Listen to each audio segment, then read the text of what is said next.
He was just looking at things and seeing them in a way that was different than everybody else. And his artwork as a result was totally unique.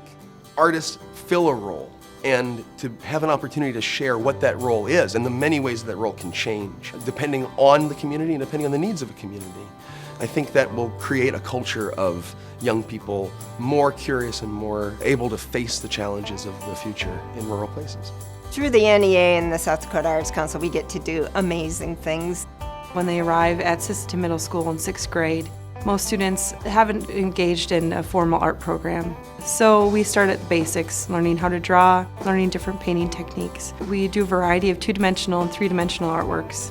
The Artist in Schools program is definitely a signature program. These professional artists give kids new eyes to see what's around them. That's okay. If you're perceiving it that way, paint it. The Artists in Schools and Communities program shows the students how an artist works. Being an artist is one of the best fields for critical thinking. You just ask one more set of questions. So students working with the working artist, it provides a set of situations that allows for really deep thinking and allows for really deep inquiry into overlooked areas in your communities. The arts are incredibly important to South Dakota and to our tourism economy. Years ago, the arts and the South Dakota Arts Council faced a crisis in our state. We had no money to fund the arts.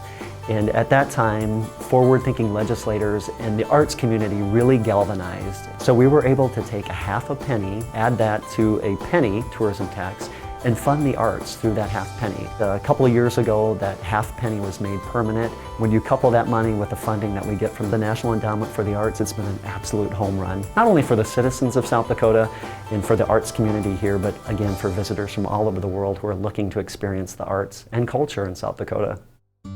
Throughout the towns and cities in South Dakota, arts and culture events are booming. Almost 500 grants are awarded by the State Arts Council to artists and organizations. For example, the South Dakota Film Festival is taking place in Aberdeen. We started the South Dakota Film Festival in 2007 as an opportunity to showcase Great Plains filmmakers and filmmakers from the region. The first year we kind of concentrated on the region. I mean, we had some films that played from Minneapolis and Fargo and Sioux Falls, and we had some that were from out of the region, but primarily it was kind of a Midwestern film festival, but we've certainly grown. We have filmmakers coming in from California, New York, and everywhere in between. Here in Aberdeen, the state funding that's been put together along with the National Endowment for the Arts has actually helped establish the Aberdeen Recreation and Cultural Center. The ARC does programming for the performing arts as well as visual arts, and also craft making, which has its history in the American Native tribes as well as our frontier culture. Congratulations to the National Endowment for the Arts on 50 years of bringing arts to communities in South Dakota and throughout the country. And at this time, it's great to pause and recognize that and look forward to the next 50, 100 years of this cultural legacy continuing in our country.